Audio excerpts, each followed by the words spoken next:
Alright, so this story might sound unbelievable, but I swear, every word is true. I still get chills when I think about it, and I try not to, but it just lingers in my mind. It happened at a mall, of all places, the last place you'd expect something so unsettling to happen. It was a normal Saturday, or it was supposed to be. I went there just to pick up a few things, maybe grab a coffee and people watch a bit. The mall was packed, as usual, and the noise of shoppers moving around was almost comforting in a way. I never thought, even for a second, that I'd end up feeling like I was part of some horror movie. It started so innocently. I was browsing in a store, just minding my business, when I got that prickling feeling you get when someone's watching you. You know the one? I glanced around, thinking I'd see someone familiar, but there was no one I knew. Just strangers moving through the aisles, everyone lost in their own little worlds. But then I saw her. She was standing by a rack of clothes, maybe 10 or 15 feet away, and her gaze was fixed right on me. I looked around again, thinking maybe she was looking past me or at someone behind me, but no, her eyes were locked onto me with a stare that was hard to describe. It wasn't angry, it wasn't friendly, it was just intense. Like she was studying me, searching for something. I brushed it off at first, chalking it up to a coincidence. People look at each other all the time in public places, right? It's normal. But the way she looked at me, the way her eyes stayed glued to mine even when I looked away and then glanced back, it was enough to make my skin prickle. Trying to shake off the weird feeling, I moved to another part of the store, putting a good amount of distance between us. I browsed a little, pretending to be interested in some random items. But I couldn't focus. I kept glancing over my shoulder, half expecting to see her behind me. But after a few minutes, I convinced myself that I was being paranoid. I told myself she'd probably already left, that I was making a big deal out of nothing. But then, as I was paying for my items, I saw her again. She was standing just outside the store, her eyes fixed on me through the glass. I could feel my pulse quicken, my hands getting a little sweaty. She didn't look away, didn't move, just stood there, waiting. I wanted to tell myself it was just another coincidence, but this time, I knew it wasn't. The look on her face, the way her eyes bore into me, made my stomach twist. I quickly took my receipt, stuffing my things into my bag, and walked out, hoping I could just disappear into the crowd and lose her. The mall was busy, a mass of people walking in every direction, and I figured if I just kept moving, she'd get bored or distracted. I walked briskly, weaving through groups of people, heading toward the food court where I hoped I'd feel less alone. The chatter of people, the clinking of dishes, the smells from the food stalls. Normally, it was a comforting chaos. But today, I could only focus on one thing. I glanced over my shoulder, and there she was, standing a few yards behind me, her eyes still locked onto me. My chest tightened. She was closer now, close enough that I could see her face more clearly. Her skin was pale, almost unnaturally so, and her eyes, there was something in her eyes that I couldn't shake. A hollowness, a kind of emptiness that made me shiver. It was like she was staring right through me, and I could feel her gaze, cold and intense, pressing down on me. I ducked into a nearby store, hoping she wouldn't follow, and pretended to look at some random items. My heart was pounding, my hands shaking slightly. I didn't want to look, didn't want to confirm my fears, but I couldn't help myself. I glanced toward the entrance of the store, and there she was, standing just outside, her gaze fixed on me, like she was waiting for something. I tried to convince myself that I was overreacting, that maybe she was just looking at someone else, but I knew it wasn't true. I could feel her watching me, her presence heavy and unrelenting. I wanted to confront her, to ask what she wanted, but the thought of talking to her, of hearing her voice, sent a wave of dread through me. I decided I'd had enough. I hurried out of the store and walked toward the nearest exit, barely looking where I was going. The mall felt like it was closing in around me, the lights too bright, the sounds too loud, but all I could focus on was getting out. I pushed open the door and stepped into the cold air, breathing in deeply, trying to steady my nerves. But as I turned to look over my shoulder, I saw her again. She was standing just inside the glass doors, watching me with that same empty stare. I felt a chill run down my spine, and I quickly turned away, walking faster, hoping she wouldn't follow me outside. I made it to my car, my hands trembling as I fumbled with the keys. I didn't dare look back until I was inside, the doors locked. When I finally looked up, she was standing at the edge of the parking lot, her face partially obscured by shadows. But I could still see her eyes, glinting in the darkness, unblinking, as if they were carved from ice. I took a shaky breath, started the car, and drove away as fast as I could, my heart pounding the entire way home. I told myself it was over, that she wouldn't follow me, that whatever strange game she was playing would end there. But I was wrong. That night, I couldn't sleep. Every time I closed my eyes, I saw her face, her hollow eyes staring back at me. I kept the lights on, every shadow in my room feeling like it was hiding her. The hours crept by, and just as I was finally drifting off, my phone buzzed. I reached for it, my hands shaky, and when I looked at the screen, my heart stopped. It was a photo of me, taken from just outside my bedroom window. And there, in the background, barely visible in the darkness, was her face, staring at me through the glass. My hands were trembling as I stared at the photo, trying to make sense of it. I rushed to the window, pulling back the curtain, but the street outside was empty, quiet. No sign of her, no sign that anyone had been there, but I could feel her presence lingering, a cold chill in the air, as if she was still watching, waiting. In the days that followed, strange things began to happen. I'd catch glimpses of her out of the corner of my eye, always just at the edge of my vision.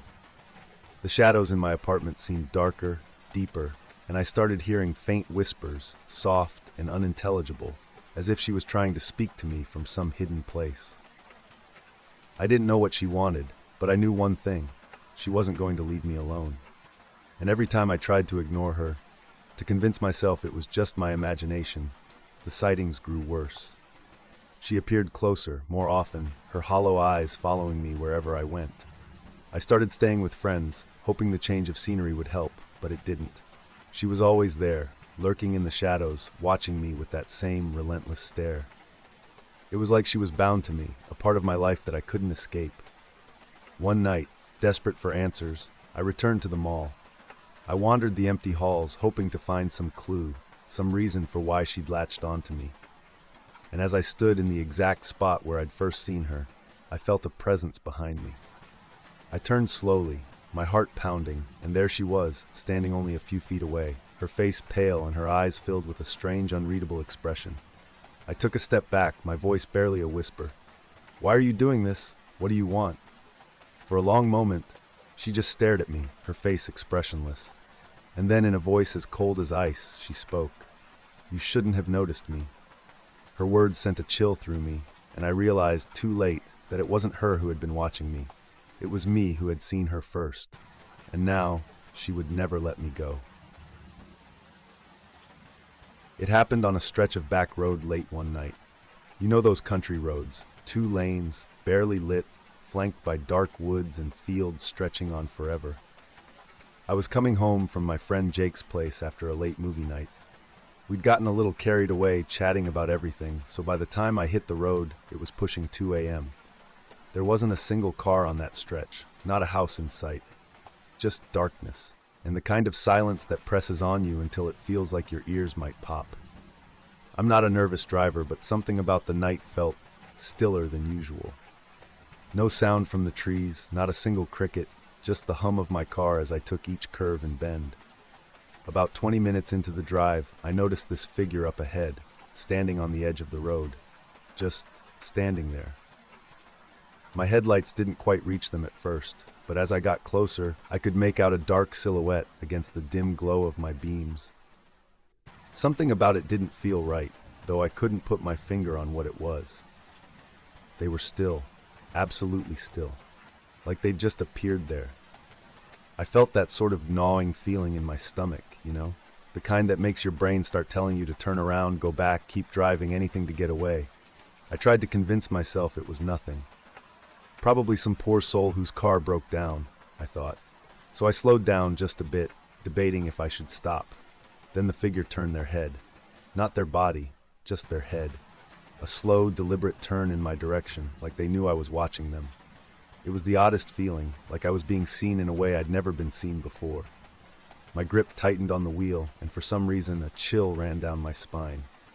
I didn't stop. I couldn't. I sped past, only catching a glimpse of them as my headlights washed over their face. They weren't even looking at me. They were looking right through me. Their eyes, if you could call them eyes, didn't seem to hold anything. No light, no color, just emptiness. And I mean that in the most literal sense. They were voids, like someone had dug out little pits where eyes should have been. I kept driving, gripping the wheel so hard I could feel my knuckles going white. My foot pressed down a little harder on the gas pedal as I tried to put as much distance between me and that figure as possible. But the thing is, the road didn't feel right anymore. I'd driven this way countless times, and it had always been straightforward. A couple of turns, a few hills, and then it opened up into flat farmland. But that night, every curve felt sharper, the road narrower. The darkness around me seemed thicker, almost like it was closing in. After a few minutes, I finally felt my pulse slow down, my breathing even out. But that's when I glanced in the rearview mirror. There it was, that same figure. Not standing on the side of the road, but right in the middle, directly behind me. And they were close. Too close. In the few seconds I'd glanced away, it was as if they'd crept up behind the car. And they were watching in that empty, hollow way that made the hair on the back of my neck stand up. I couldn't understand it. No one could have moved that fast. No one. I forced myself to focus on the road ahead, trying to ignore the urge to look back. I told myself it was just my mind playing tricks on me, that exhaustion was making me see things. But even as I tried to rationalize it, I could feel it, their gaze pressing into me like a weight in the car with me. I glanced in the mirror again, and this time the figure was gone, but something was wrong. The headlights. They were dimming. Slowly, gradually, the light faded until I could barely see 10 feet in front of me. And then, with a faint pop, they went out completely. Just darkness. Pure, suffocating darkness. I slammed on the brakes, stopping the car dead in the middle of the road. For a moment, I sat there, too terrified to move, my hands gripping the steering wheel so hard they hurt. My breath came in shallow, panicked gasps, echoing in the silence around me. And then I heard it. A whisper. Faint, like the rustle of leaves, but somehow clear enough that I knew it was meant for me. You can't leave. The voice was soft, almost like a breeze slipping through an open window. But there was something about it, something wrong. I couldn't tell if it was a man or a woman, or even a voice at all. Just a low, hissing sound that seemed to wrap around my thoughts, making it impossible to think, impossible to move. I fumbled with my keys, trying to get the car started again, but the engine wouldn't turn over. I twisted the key again and again, the sound of the engine trying and failing to start filling the silence. My hands were shaking so hard, I could barely hold on to the key. And then, just as suddenly as it had gone out, the headlights flickered back on. I took a deep breath, relief flooding over me, and then I saw it. Right in front of the car, barely 3 feet away, was the figure. Only now, it was looking directly at me. Not through me, not off to the side, but straight into my eyes. I couldn't move, couldn't scream.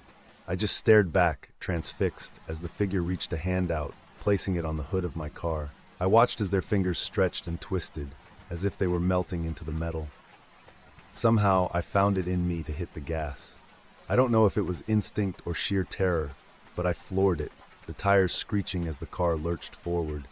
The figure stayed right where they were, and I heard this horrible, wet, tearing sound as I sped past. It took everything I had not to look back. I didn't care anymore. I just wanted to get as far away from there as possible.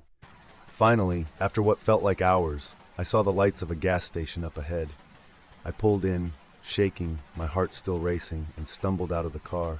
The attendant gave me a weird look, probably because I looked like I'd seen a ghost. I didn't say anything to him, just sat there on the curb, trying to catch my breath. And here's the part that still gets me.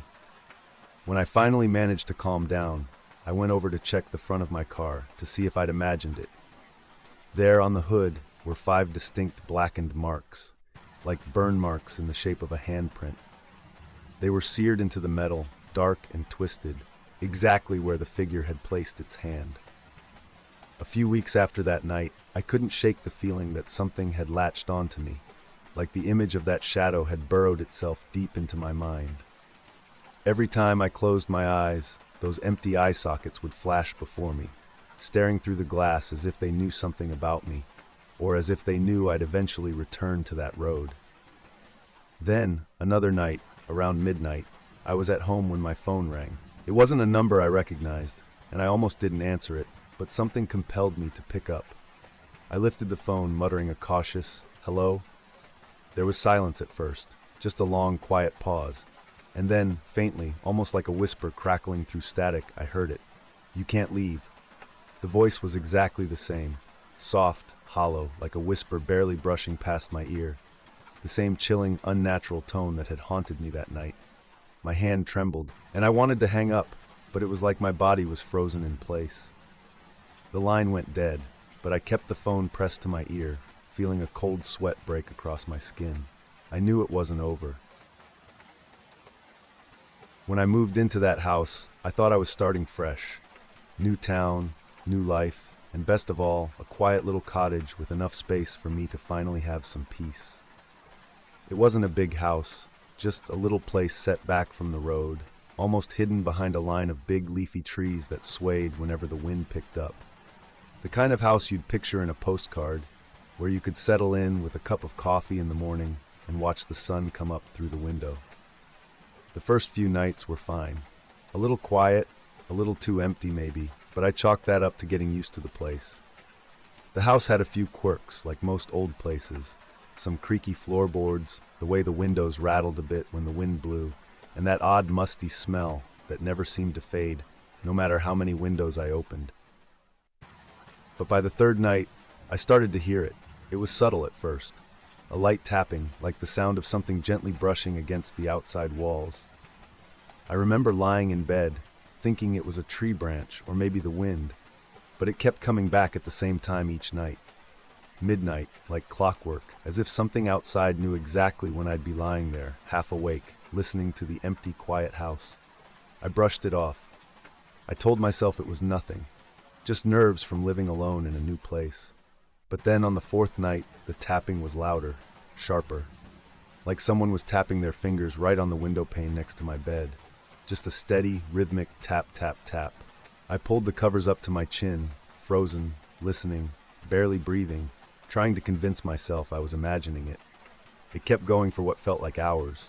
I didn't dare move. My heart was racing, and I could feel this strange, prickling sensation up the back of my neck, like I was being watched. When I finally worked up the nerve to open my eyes and look out the window, all I saw was the dark outline of the trees swaying in the wind. There was nothing there, nothing that could have been making that noise. The tapping stopped as soon as I opened my eyes. After that, I started sleeping with the lights on. I know it sounds silly, but I couldn't shake this feeling of being watched, especially when I was lying there in the dark. I started hearing other things too, like footsteps, soft and slow, just outside my bedroom door. I tried to ignore them, to tell myself it was all in my head, but it was impossible.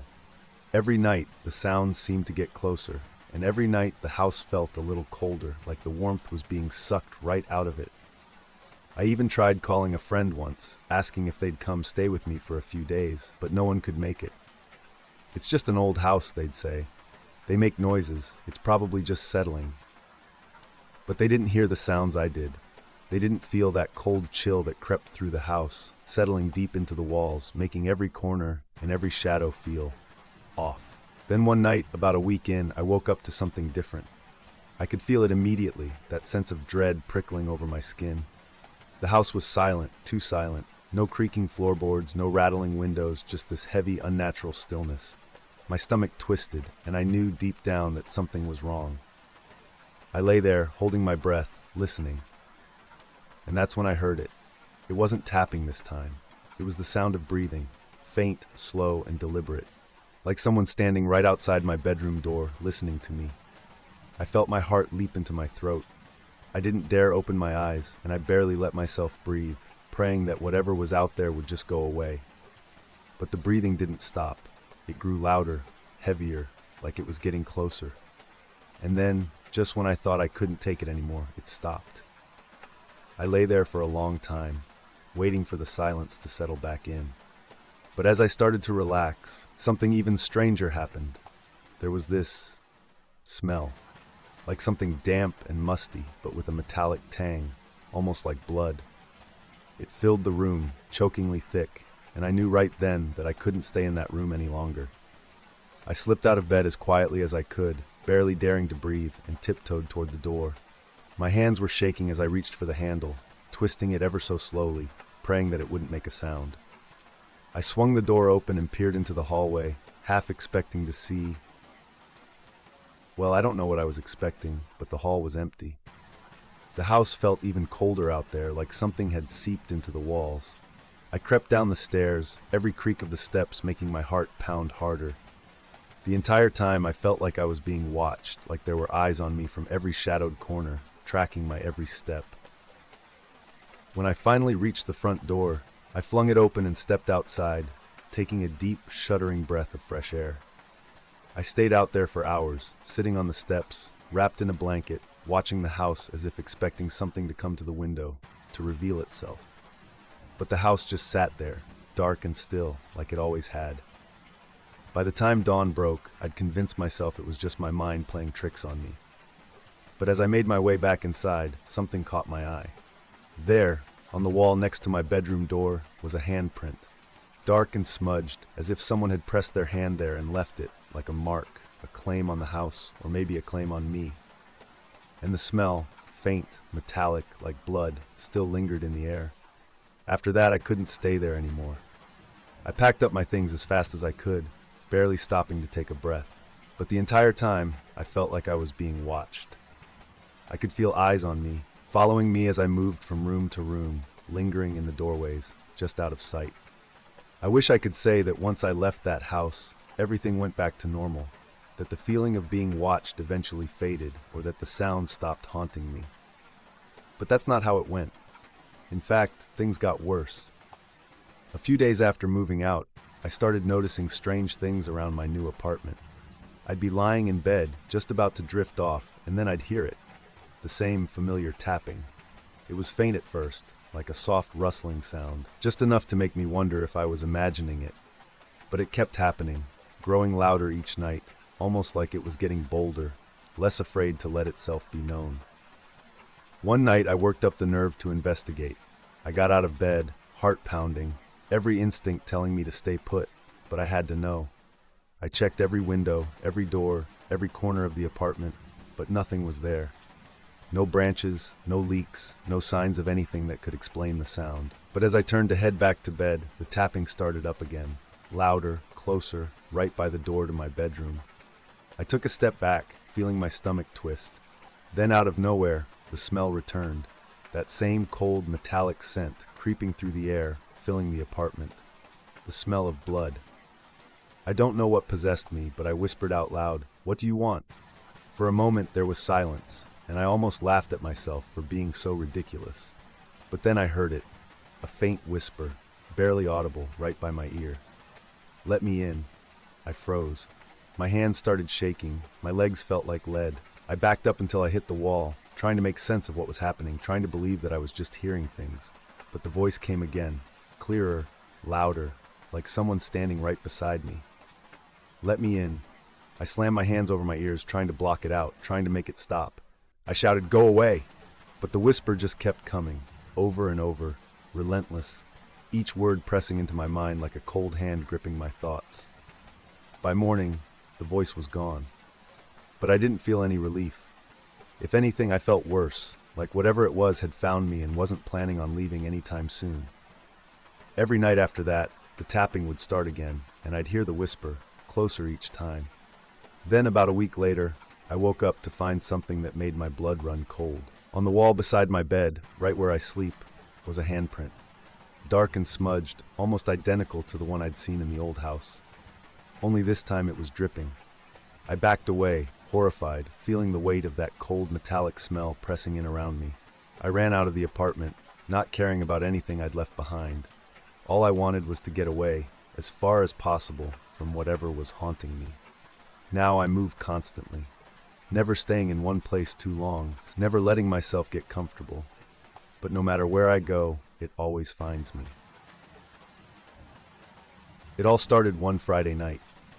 I'd been working late, and by the time I was driving home, it was almost midnight. There's this little diner on the edge of town, one of those 24-hour places that always smells faintly of coffee and grease, and I thought I'd stop in for a quick meal. I'd been there 100 times before. It was my usual late-night spot. Small, cozy, and always filled with regulars. You know, the kind of place where the waitress knows your name, asks about your day. A familiar place. That night, though, something was different. The moment I stepped inside, I could feel it.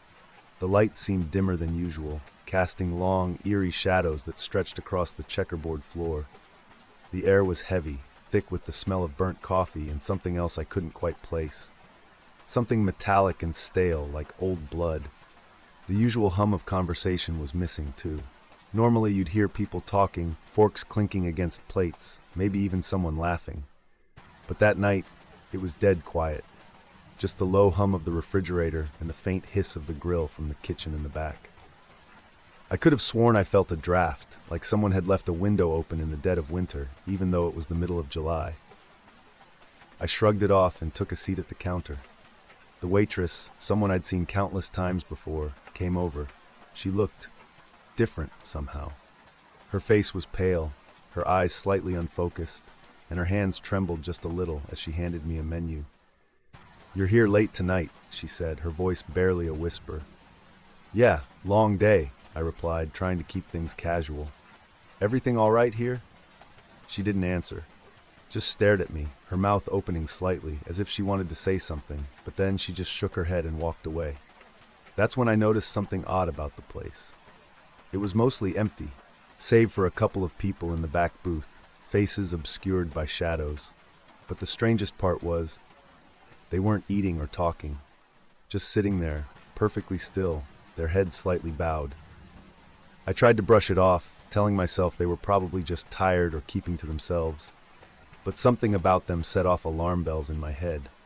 There was this thick, uncomfortable feeling in my gut that kept me on edge, like I was intruding, like I didn't belong. I forced myself to look away, trying to shake the feeling. I focused on the counter, tapping my fingers against it, waiting for my food. But then, faintly, I heard something. A soft, low humming sound. It was hard to tell where it was coming from at first, but it seemed to come from somewhere near the kitchen, almost like someone singing under their breath. The sound was strange, though. Off, like a lullaby sung out of tune, slow and creeping. It made the hairs on my arms stand up, and then, just as suddenly as it had started, it stopped. Silence again, heavy and thick. I found myself glancing over at the booth in the back, but the figures were still there, still unmoving. Not even a twitch or a glance in my direction. Finally, the waitress came back with my coffee, her hands still shaking. I tried to strike up a conversation, anything to break the silence, but she just gave me this strange, hollow look and muttered, "It's best not to stay too long tonight." Her voice was barely a whisper, like she was afraid someone would hear. I wanted to ask her what she meant, but the words stuck in my throat. She turned away, disappearing into the kitchen, and I was left alone with that strange humming echoing in my mind. I felt a shiver run down my spine. I kept telling myself I was being ridiculous, that it was just an off night, but every nerve in my body was telling me to leave. Before I could act on that thought, though, something strange caught my eye. The man sitting in the back booth, the one closest to me, he moved just slightly. His head tilted up, and I could finally see his face. It was blank, completely devoid of expression, his eyes wide and staring, unfocused, like he was in a trance. And then, slowly, he turned to look at me. It wasn't a quick glance or even a curious look, just a slow, deliberate turn, his empty eyes locking onto mine. I tried to look away, but I couldn't. It was like I was frozen in place, my heart pounding in my chest, my breath catching in my throat. And then he did something I'll never forget. He opened his mouth, but no sound came out, just a wide, silent gape, his jaw hanging open far longer than any normal person should. That's when I realized the humming was back, louder now, like it was coming from all around me. I glanced back at the kitchen, but the lights were off, the doorway filled with shadows.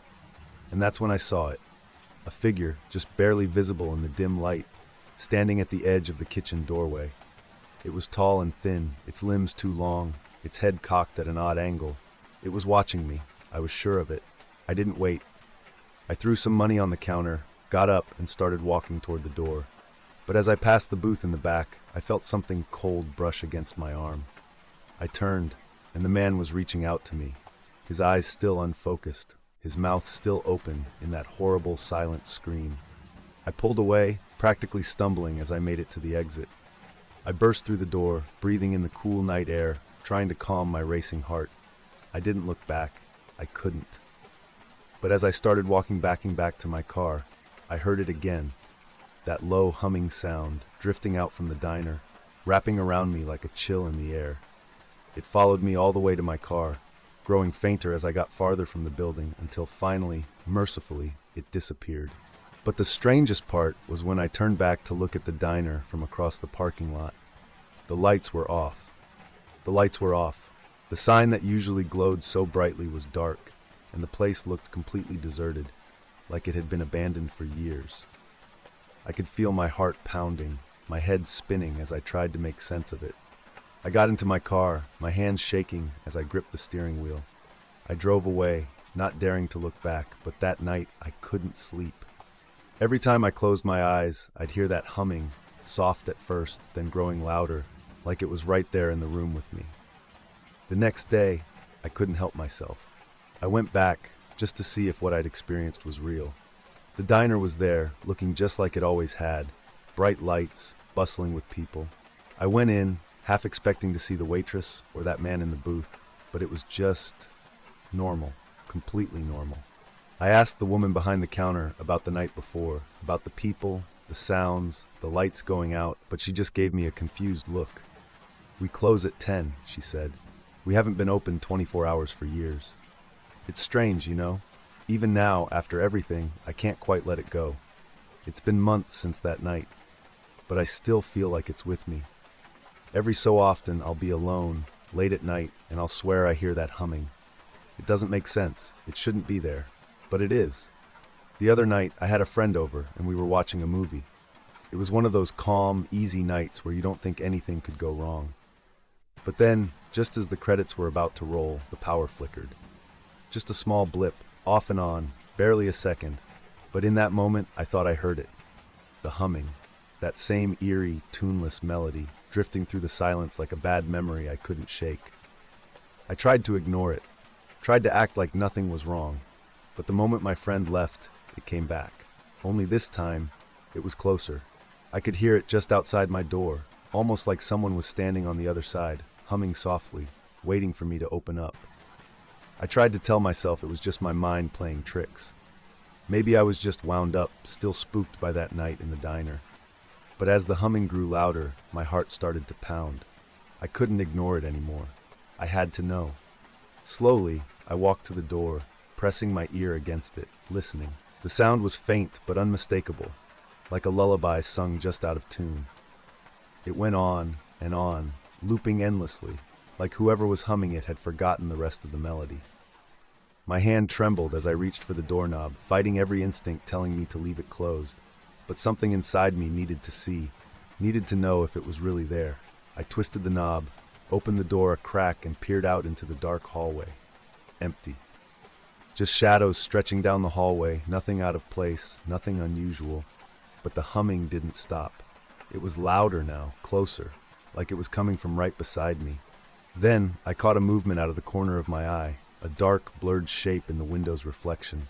My stomach dropped. I whipped around, but there was nothing there. Just the empty hallway, bathed in shadows.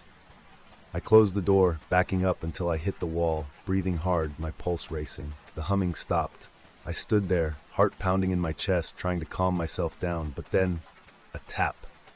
Soft, barely there, coming from the other side of the door. Tap, tap, tap. I held my breath, staring at the door, waiting for it to stop, but it didn't. The tapping was slow, patient, like whoever, or whatever, was on the other side knew I was there, knew I was listening. Then, just as suddenly as it had started, it stopped. Silence fell over the apartment, heavy and thick. I waited, half expecting the humming to return, but nothing happened. After what felt like hours, I finally moved, inching away from the door, trying to put as much distance between myself and that sound as possible. That night, I barely slept. Every little creak and crack of the apartment felt like a warning, like something was just waiting for me to let my guard down. When I finally drifted off, I had a strange, twisted dream. I was back in that diner, sitting at the counter. Everything was dark, and I could barely see, but I knew I wasn't alone. I could feel eyes on me, cold and unblinking, watching from every corner. The humming started again, filling the room, echoing in my head. I looked around, but the faces of everyone in the diner were blurred, twisted, like something out of a nightmare. And then, from the shadows, a hand reached out, long and thin, with fingers that seemed to stretch on forever. It touched my shoulder, cold and firm, and the humming grew louder, wrapping around me like a thick fog. I woke up gasping, drenched in sweat, the room dark and silent. I told myself it was just a dream, that it didn't mean anything. But I couldn't shake the feeling that it wasn't over, that whatever had been in that diner, it had followed me, and it was just waiting for the right moment. Now every time I walk past a darkened hallway or catch a glimpse of something out of the corner of my eye, I wonder if it's still there, hiding just out of sight, waiting. And whenever I hear that faint, haunting hum, I know it hasn't left. Somehow, I don't think it ever will. I got a contract for what seemed like a dream job, a quick restoration of an old fire watchtower in Sisu Forest, way up north where the air was always crisp and cold. They told me it was simple. Head out there, give it a look, patch up what needed patching, and I'd be paid handsomely. I figured it'd be a nice break from my usual work. No big city noise, just me, the trees, and the wind. That was all I expected. I didn't know Sisu had secrets hidden in its woods, secrets the locals had learned to keep to themselves. I arrived on a chilly afternoon, around that hazy time when dusk creeps up. Sisu Forest stretched out like an endless sea of dark green under a gray sky. The forest swallowed sound. My own breath sounded muffled, as if I was listening through thick walls. From the moment I stepped in, there was this tension. You ever feel like the woods are just holding their breath, watching you, waiting to see if you're going to make the wrong move? That's how it felt. I parked my truck on a dirt path just wide enough to squeeze through and hiked a few miles in. The path had mostly overgrown, and underfoot, layers of moss made each step soft but somehow unnervingly quiet. By the time I got to the watchtower, the air had grown colder. There it stood, old and gray, wrapped in vines, just as forgotten as the forest around it. Rust had turned the stairs into jagged teeth, and the paint had peeled away in thick, curling flakes, exposing warped wood underneath. But it wasn't the tower that caught my attention. It was the quiet, even quieter than before, so silent I could hear my own heartbeat. I forced myself to shake off the strange feeling and got to work, fixing a ladder rung here, securing a railing there, checking for any signs of structural weakness. Hours slipped by quickly, and before I knew it, evening was descending. I was up in the cabin of the watchtower, checking the windows, when I first noticed it. A shape, out in the forest below. I froze, pressing my face closer to the glass, trying to catch a clearer glimpse. At first, I thought it was a deer, but something about it was wrong. It was too large, or maybe just the way it moved, slow, deliberate, like it knew I was watching it and didn't mind. I couldn't make out any clear details, but the hair on the back of my neck stood up. My eyes followed it as it melted into the trees, disappearing from view. Now, I'm not one to scare easy, but something about that shadowed figure felt deeply unsettling, like I had just caught a glimpse of something not meant for human eyes. Trying to shake it off, I went back to work, telling myself I was just letting my imagination get the best of me. But after a while, the sounds started. It was subtle at first, like whispers or maybe leaves rustling in the wind, but there was no wind. I paused, listening, feeling that same prickling tension creeping up my spine. Then I heard it, a distinct crunch of twigs snapping just outside the tower's base. I leaned out of the cabin window, scanning the ground below, but there was nothing, just an expanse of shadow and tree trunks. My stomach knotted as the silence returned, thick and suffocating. I decided I'd finish up and get out of there, but every second I spent up there felt heavier. Something had shifted, as if the forest itself had turned hostile. It wasn't until I started down the ladder that I felt the weight of something watching me, Halfway down, I paused, feeling exposed, vulnerable. Then I saw it again. The figure, only this time it was closer, standing at the edge of the clearing near the tower. Tall, gaunt, with limbs too long for any normal creature, it looked like a nightmare made real. I tried to breathe quietly, keeping my movements slow, but my heart was pounding so loudly I thought it might give me away. And then, as if sensing my fear, it began to move.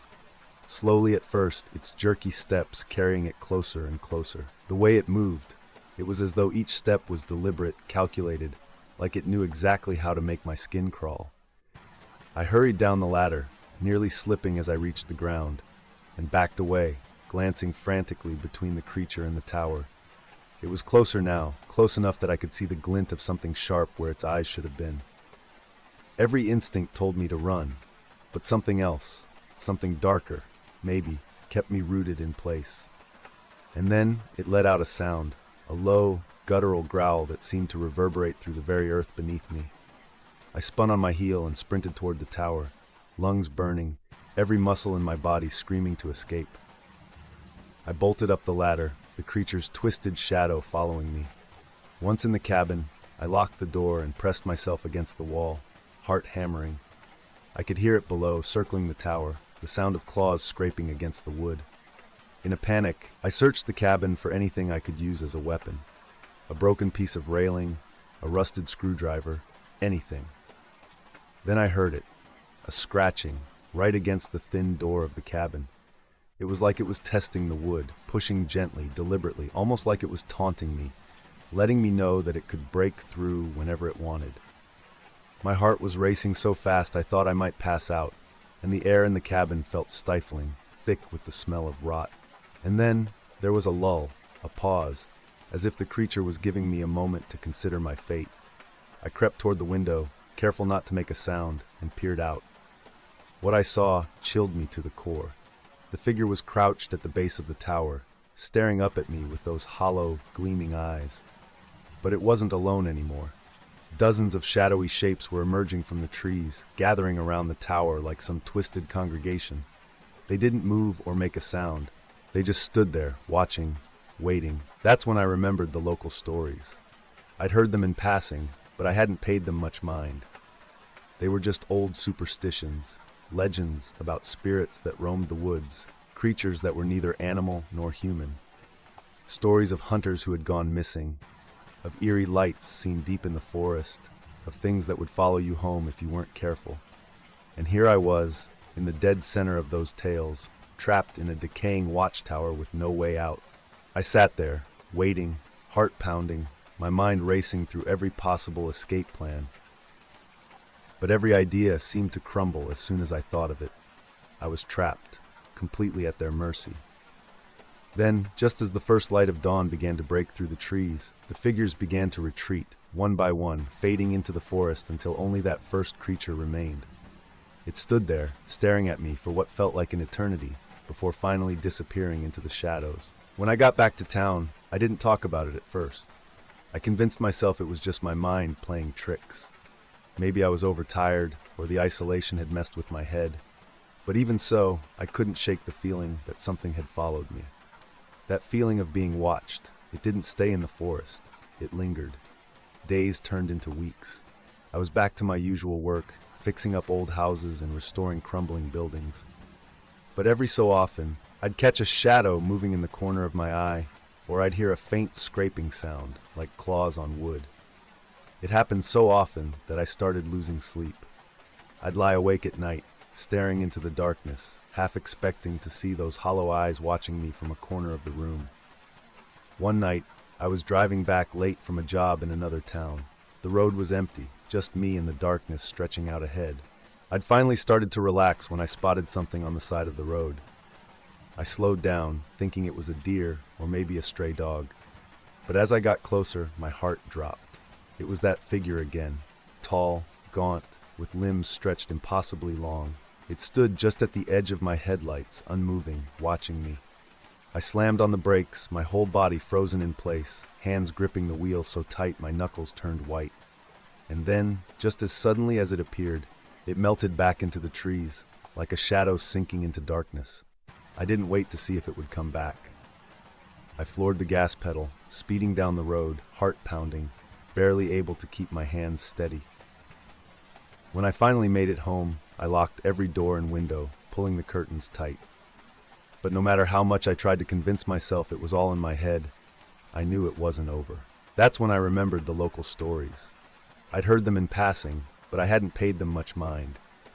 They were just old superstitions, legends about spirits that roamed the woods, creatures that were neither animal nor human. Stories of hunters who had gone missing, of eerie lights seen deep in the forest, of things that would follow you home if you weren't careful. And here I was, in the dead center of those tales, trapped in a decaying watchtower with no way out. I sat there, waiting, heart pounding, my mind racing through every possible escape plan. But every idea seemed to crumble as soon as I thought of it. I was trapped, completely at their mercy. Then, just as the first light of dawn began to break through the trees, the figures began to retreat, one by one, fading into the forest until only that first creature remained. It stood there, staring at me for what felt like an eternity, before finally disappearing into the shadows. When I got back to town, I didn't talk about it at first. I convinced myself it was just my mind playing tricks. Maybe I was overtired, or the isolation had messed with my head. But even so, I couldn't shake the feeling that something had followed me. That feeling of being watched, it didn't stay in the forest. It lingered. Days turned into weeks. I was back to my usual work, fixing up old houses and restoring crumbling buildings. But every so often, I'd catch a shadow moving in the corner of my eye, or I'd hear a faint scraping sound, like claws on wood. It happened so often that I started losing sleep. I'd lie awake at night, staring into the darkness, half expecting to see those hollow eyes watching me from a corner of the room.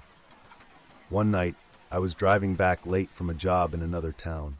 The road was empty, just me and the darkness stretching out ahead. I'd finally started to relax when I spotted something on the side of the road. I slowed down, thinking it was a deer or maybe a stray dog. But as I got closer, my heart dropped. It was that figure again, tall, gaunt, with limbs stretched impossibly long.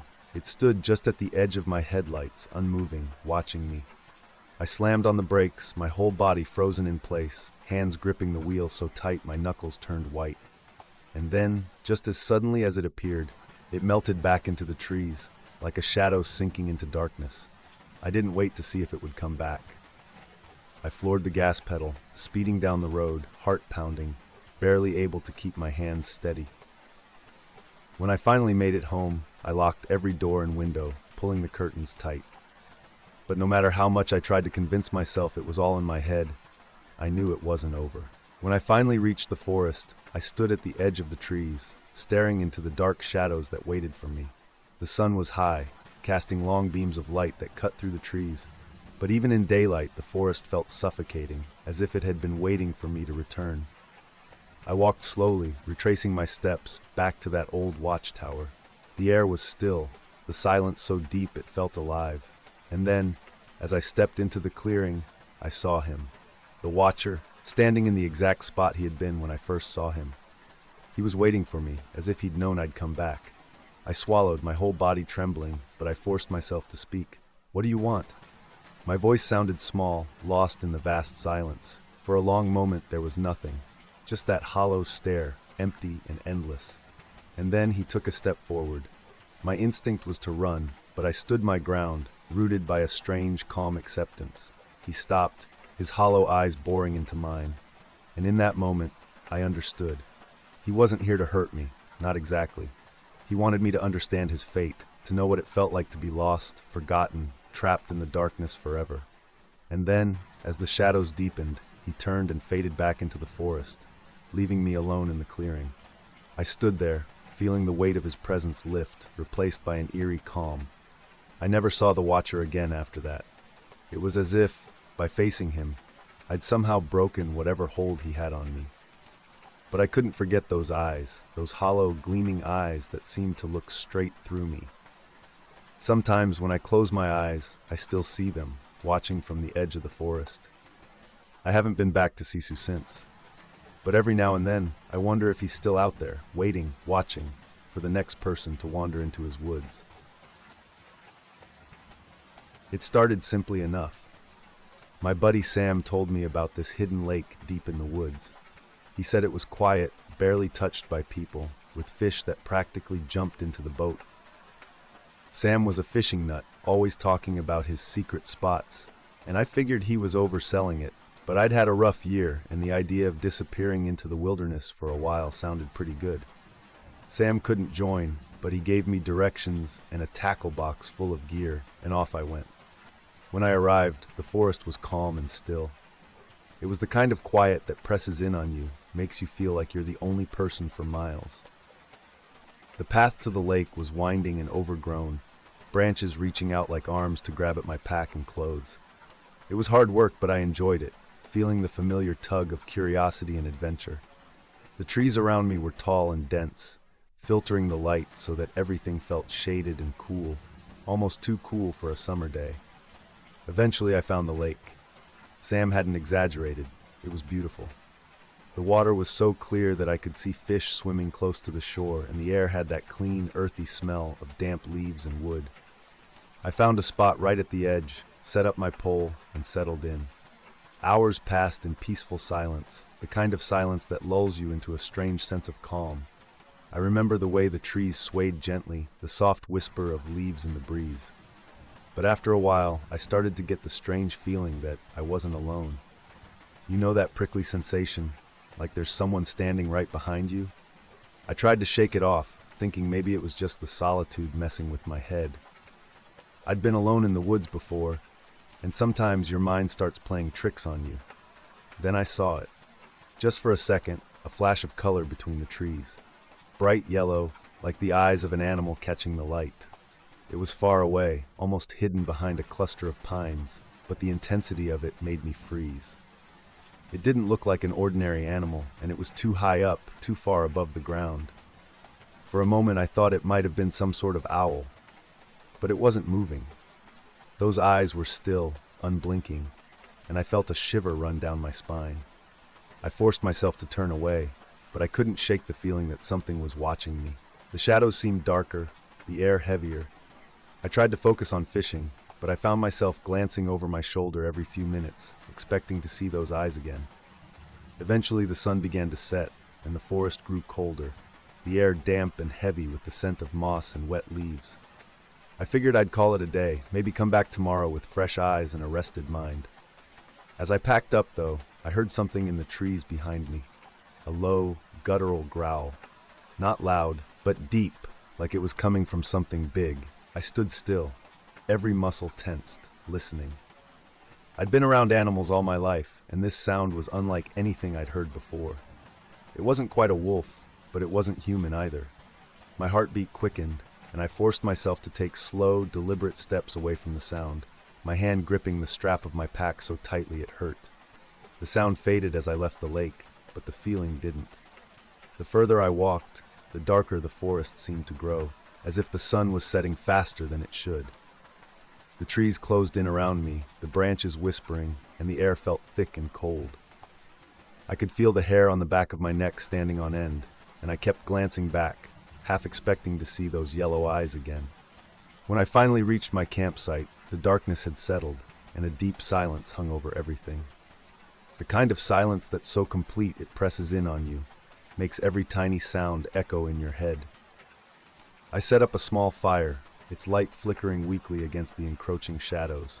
The fire should have made me feel safe, but instead, it only seemed to deepen the dark, casting strange shapes on the trees that danced and twisted in the corner of my eye. That night I couldn't sleep. Every time I closed my eyes, I saw those yellow eyes staring back at me. I lay there, staring up at the black sky, listening to the sounds of the forest. But as the hours ticked by, I realized there weren't any sounds, no rustling leaves, no insects, nothing. Just silence. I started to drift off sometime around midnight, but then there was a noise, a soft scraping like claws against wood. My eyes snapped open, and I stared into the darkness, heart pounding. The fire had burned down to embers, casting only the faintest glow, and in that dim light I saw them. The eyes, bright yellow, glowing in the shadows just beyond the dying firelight. They were close, too close, staring straight at me. I tried to convince myself it was a trick of the light, that I was dreaming, but deep down, I knew it wasn't. Those eyes were real, and they were watching me. Slowly, I reached for the flashlight beside me, trying not to make a sound. But before I could switch it on, the eyes moved. They tilted slightly, as if studying me, and then, I swear to this day, they blinked. In that moment, I felt an overwhelming surge of terror, the kind that claws at your throat and leaves you paralyzed. I was too scared to move, too scared to even breathe. And then, just as quickly as they'd appeared, the eyes vanished. I sat there, clutching the flashlight, shaking so badly I could barely hold it. I didn't sleep at all that night, just sat there, waiting for those eyes to come back. The next day, I packed up and hiked back to my car, telling myself I'd had enough of this place, that I was done with fishing in forests and solitude. But as I was making my way out, I saw something that stopped me in my tracks. In the dirt just off the trail, there were tracks, big ones, like a wolf's, but different. The prints were elongated, almost like a human's, but with claw marks dug deep into the ground. I stared at them, heart pounding, my mind racing. The tracks led off the path and into the dense forest, disappearing into the shadows. I could have kept walking. I could have ignored them, pretended I hadn't seen a thing. But I felt an urge to follow them, like some twisted sense of curiosity pulling me forward. The tracks led me deeper into the forest, through thick underbrush and over fallen logs. As I followed them, the air grew colder, the light dimmer, until the trees seemed to close in around me. And then, just when I was beginning to wonder if I'd made a terrible mistake, I found it. In a small clearing, bathed in a shaft of pale moonlight, stood a creature. Tall, gaunt, with limbs that were too long, too thin. Its body was covered in coarse, matted fur, and its face was half human, half wolf, with a long snout and those same yellow eyes, glowing in the dark. It looked at me, and in its eyes I saw a hunger, a wild, untamed malice. For a moment I was frozen, unable to move, unable to breathe, and then it let out a low growl, a sound so deep and guttural that it seemed to shake the ground beneath me.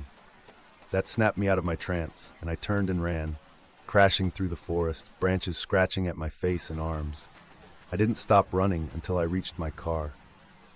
I threw my gear in the back, jumped in, and tore down the road, my heart pounding, my mind racing. I didn't look back, didn't slow down until I was miles away from that forest. I've never gone back to that place, and I never will. Sometimes I still see those yellow eyes in my dreams, watching me, waiting.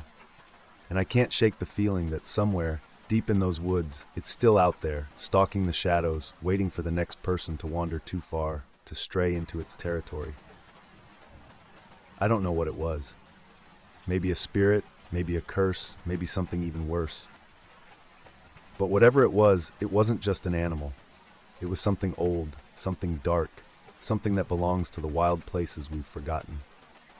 So if you ever find yourself in the woods and you feel like you're being watched, like something is following you, trust your instincts. Because sometimes the shadows aren't just shadows, and sometimes the eyes staring back at you aren't human. I'd been looking forward to some peace and quiet when I decided to stay at a remote farm owned by a friend of a friend. Work had been crazy for months, and I wanted to escape the city, even if just for a few days. The farm, set miles from the nearest town, seemed like the perfect place. I pictured myself unwinding, spending a few days soaking in nature and enjoying the simple life. When I arrived, it was late afternoon. The sun hung low over endless fields, casting a golden light that made everything look surreal. The farmhouse was old but sturdy, its wooden walls marked by years of weather and work. A tall, thin man with a thick beard stepped onto the porch as I pulled up. This was Mr. Lang, the farm's owner. He gave me a cautious smile and welcomed me inside, where he'd prepared a simple dinner. We ate while he shared stories about the farm, his quiet life, and the unusual challenges that sometimes came with living so far from others. As the evening wore on, though, he grew quieter, as if something weighed heavily on his mind. Right before heading to bed, he handed me a small, hand-carved amulet on a leather cord. "Keep this on you," he said, his eyes serious. "Don't wander too far from the house after dark, and don't go into the woods. There's something out there." I chuckled, figuring he was pulling my leg. But he didn't laugh. His face was grim, and he left without another word, just the faint creak of the floorboards echoing down the hallway. I stood there, holding the amulet, feeling a strange mix of curiosity and unease. The first night was quiet enough. I stayed close to the house, sitting on the porch with a book. I heard the typical sounds of country life, distant hoots from owls, the wind rustling through the fields, and the occasional call of night creatures. But just before midnight, a different sound drifted from the woods, a low, rumbling growl like nothing I'd ever heard before. It was deeper than a dog's bark, rougher than a wolf's howl. It sent a shiver down my spine, but I convinced myself it was just some wild animal, maybe a bear or a coyote. The second night, though, was when things started to change. I'd just gotten comfortable when I heard it again, that low growl, but this time it was closer, almost as if it was circling the farm. I tried to brush it off, even as my heart began to race. Then, around midnight, a louder noise echoed from the edge of the yard, something like a pained yelp. I grabbed a flashlight and cautiously stepped onto the porch, scanning the trees, the beam of light casting long shadows across the fields. What I saw in the distance made me freeze. There, at the edge of the woods, something large was dragging a lifeless animal into the darkness. It was too far to make out clearly, but the size and shape were unmistakably unnatural.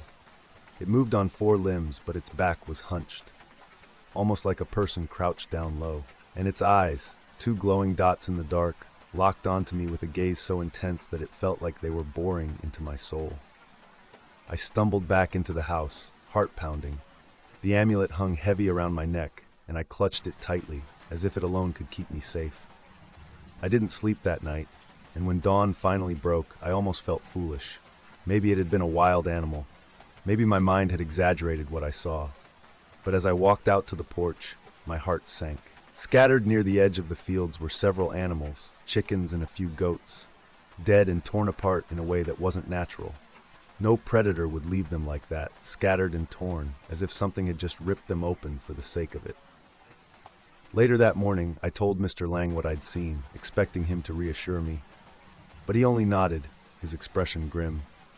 "It's worse than I thought," he murmured, almost to himself. Then he looked at me, his eyes serious. "If you hear anything tonight, don't go outside, and keep that amulet on you at all times. Whatever you do, stay inside." I didn't need any convincing. That night, I stayed locked in the farmhouse, listening to the sounds outside. It started softly, a distant rustling, then a scraping sound near the walls. I clutched the amulet tightly, whispering silent prayers as the sounds grew louder, circling the house. Then around midnight, I heard a low, menacing growl, followed by scratching at the door. It was slow and deliberate, like it was testing the barrier, trying to get in. I held my breath, heart pounding, as the creature outside continued to scrape and snarl. Suddenly, the scratching stopped, and a chilling silence filled the air. For a moment, I thought maybe it was over, but then I heard it, a low, guttural whisper, like a voice trying to form words. It was saying something, though I couldn't make it out. The sounds grew louder, more insistent, until finally I heard it clearly. "Come out." The voice was deep, unnatural, and filled with a malice I could feel in my bones. I stayed put, clutching the amulet, my mind racing. Every fiber of my being told me not to open that door, that whatever was outside wasn't human, wasn't something I could reason with. Finally, after what felt like hours, the sounds faded, leaving only silence. I didn't sleep that night, too shaken to close my eyes. The next morning, I found deep claw marks on the door, long and jagged, as if something had tried to rip it open. Mr. Lang was waiting on the porch, his expression dark. "Did you hear it?" he asked quietly, as if he already knew the answer. I nodded, feeling a chill run through me as I recounted what had happened. Mr. Lang listened, his face grave, and then he put a hand on my shoulder. "It's an ancient thing," he said, his voice low. "Something that doesn't belong to this world. It lurks in the forest, drawn to the living, the curious. Once it knows you're here, it won't stop. It'll keep trying to get in." He gave me a long, hard look. "You have two choices. Leave and pray it doesn't follow you, or stay and confront it." I didn't know what to say. Part of me wanted to leave, to escape whatever horror was lurking in those woods. But another part of me, the part gripped by a strange curiosity, wanted to understand. I agreed to stay, at least one more night, and Mr. Lang nodded, though he didn't look hopeful. That night, I stayed up, waiting, the amulet clutched in my hand. The air was thick, almost suffocating, and every shadow seemed to pulse with hidden life. Around midnight, it came back, louder, angrier than before. It circled the house, scratching, growling, its voice echoing through the walls, calling me to come outside. This time, though, I was ready. I took the amulet and walked to the door, heart pounding. Holding it tightly, I opened the door just a crack, enough to see a shadowy figure lurking in the darkness. It was tall, gaunt, with glowing eyes that pierced the night. I held up the amulet, and the creature hissed, recoiling as if burned. I watched as it slowly backed away, fading into the shadows of the trees, its yellow eyes lingering on me until they disappeared completely. And just like that, the forest fell silent. The next morning, I left the farm, Mr. Lang's warning still echoing in my mind. I don't know what that creature was, but I'll never forget the way it watched me, the way it tried to lure me outside. That amulet never leaves my side now, and every time I see a dark forest, I remember those eyes, waiting, watching, just beyond the trees. It's a memory that will stay with me forever, a reminder that there are things out there, things beyond our understanding, things that wait for those who wander too far into the dark. I didn't expect the drive home to become a story I'd still be thinking about, even now. It was supposed to be a quiet, late-night ride through some back roads, an easy shortcut through the countryside. I'd left my friend's place after a long day, eager to get home. I was tired, the kind of tired where your thoughts start to feel fuzzy and everything becomes a dull hum around you. But what I saw that night, what happened on that empty road, still haunts me. The sky was dark, no moon, no stars, just an inky blackness pressing down over everything. The road was one of those narrow, two-lane stretches lined with trees on both sides, their shadows arching over the pavement like twisted fingers. Every so often, my headlights would pick up glimpses of them reaching into the road, bending in strange shapes before vanishing back into the night. There's something about driving on an empty road at night that makes you feel isolated, like you're the only person left on Earth. It was silent, except for the hum of my car and the rhythmic sound of tires on pavement, lulling me into a kind of trance. I kept my eyes on the yellow line in the middle, watching it unroll in front of me, focusing on just making it home. Then I saw it. At first I thought it was a shadow, just another strange trick of light and dark, something cast by the trees. But as my car drew closer, I realized it wasn't moving, wasn't shifting or bending the way shadows do. It was standing still. I could see it just ahead on the shoulder of the road, a dark shape, maybe 7 or 8 feet from the pavement's edge, almost perfectly still. My first reaction was a sort of creeping unease. The figure was facing the road, looking straight in my direction, as if waiting for me. I slowed down, just a little, my eyes glued to the shape. It was tall, too tall for a normal person. It was standing too straight, like it had been planted there. As I got closer, the headlights cast a pale, dim light on it. I could see no details, no face, no clothes. It was just a silhouette, an outline darker than the night itself, with long limbs and an unnaturally thin frame. The sight of it triggered something primal, some deep, instinctual fear that twisted my stomach into knots. I hit the gas, hard, my heart pounding as the shadow figure passed from view, swallowed up by the night behind me. I didn't look back, didn't dare check the rearview mirror. All I could think about was getting as far away from that thing as possible. But no matter how far I drove, I couldn't shake the image. It was burned into my mind, the tall, dark figure standing silently by the road, waiting. A cold sweat broke out over me, and I kept glancing at the mirror, half expecting to see it again. The road stretched on, empty and dark, and a sense of dread settled over me. I turned on the radio, hoping the noise would drown out my thoughts. But every station was static. It was like something was keeping me from escaping that silence, from escaping the memory of what I'd seen. After what felt like an eternity, I finally saw the lights of my neighborhood in the distance.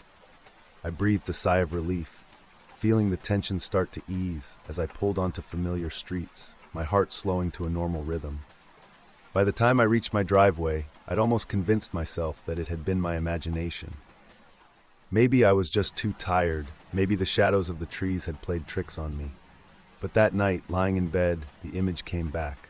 I couldn't shake it. Every time I closed my eyes, I saw the figure again, standing by the road, watching, waiting.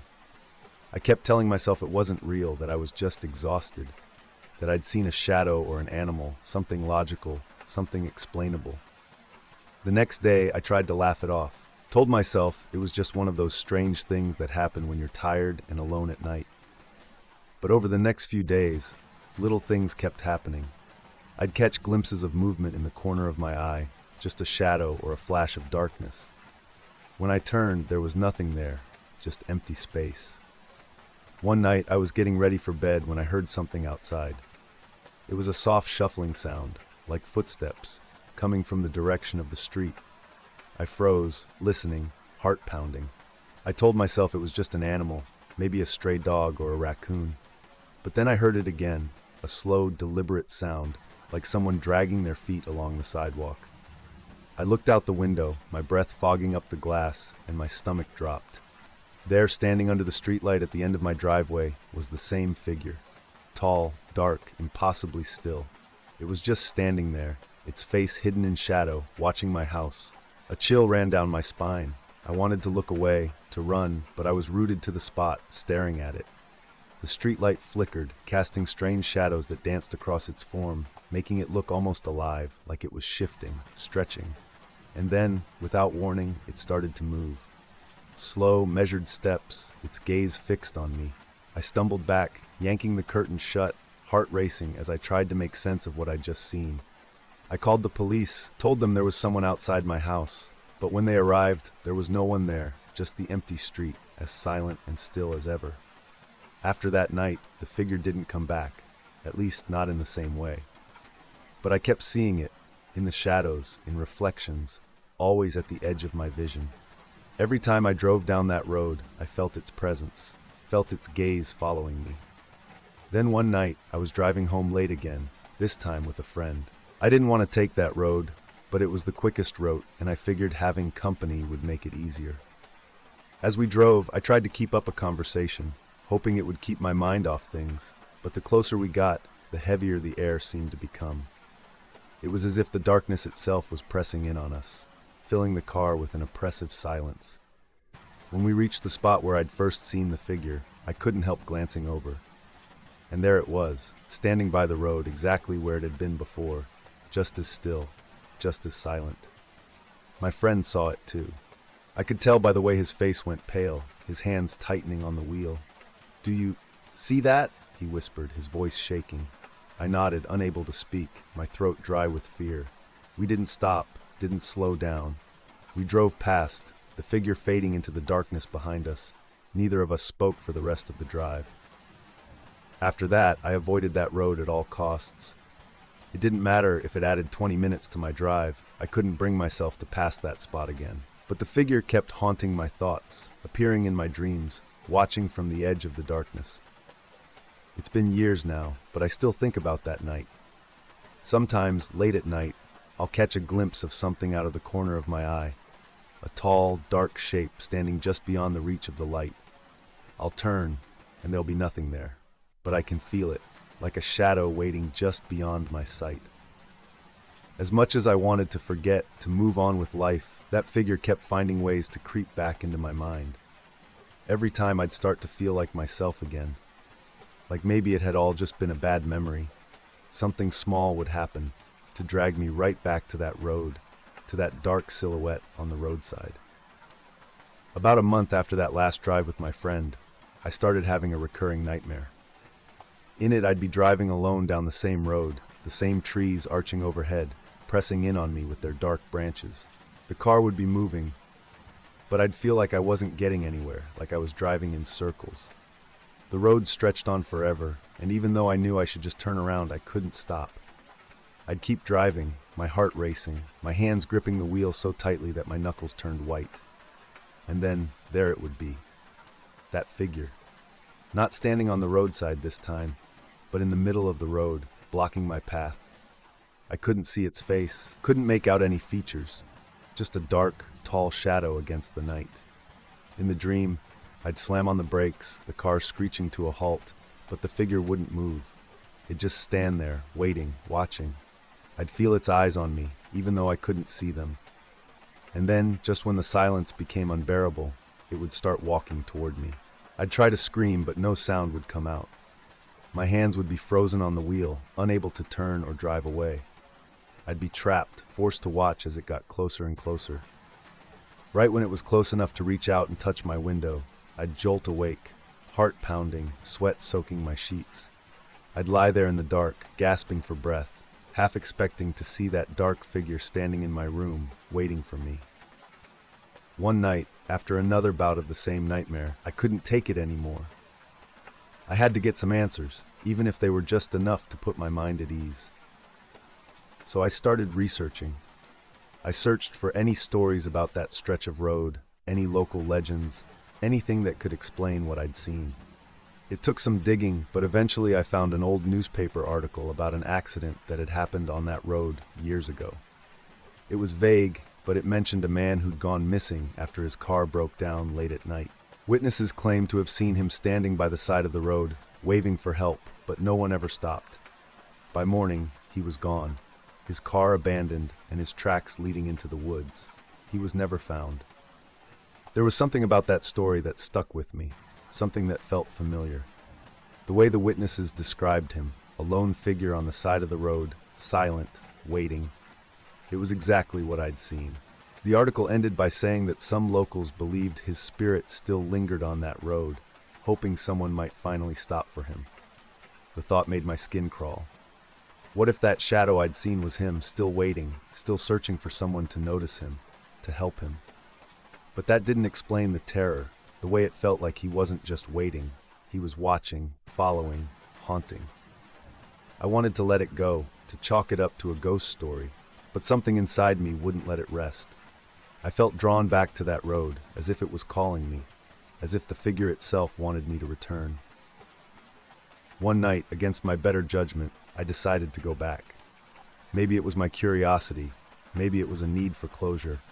But I found myself behind the wheel again, heading down the same stretch of road, the trees looming overhead, shadows twisting in the darkness.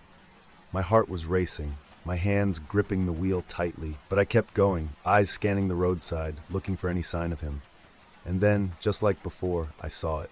The dark figure standing there, waiting, its form barely visible in the dim light. I pulled over, my heart hammering in my chest, every instinct screaming at me to keep going, to leave. But I couldn't, I had to know. I rolled down the window, and in a voice that barely sounded like my own, I called out, Are you there? Do you need help?" The figure didn't move, didn't respond. It just stood there, watching me with those dark, empty eyes. But in that moment, I felt a wave of sadness, of loneliness, wash over me. I don't know how to explain it, but it was as if I could feel its emotions, feel the weight of its endless weight, the despair of being ignored, forgotten. I sat there frozen, staring at it, until finally it began to fade, like smoke drifting away in the wind. One moment it was there, and the next it was gone, leaving only an empty stretch of road behind.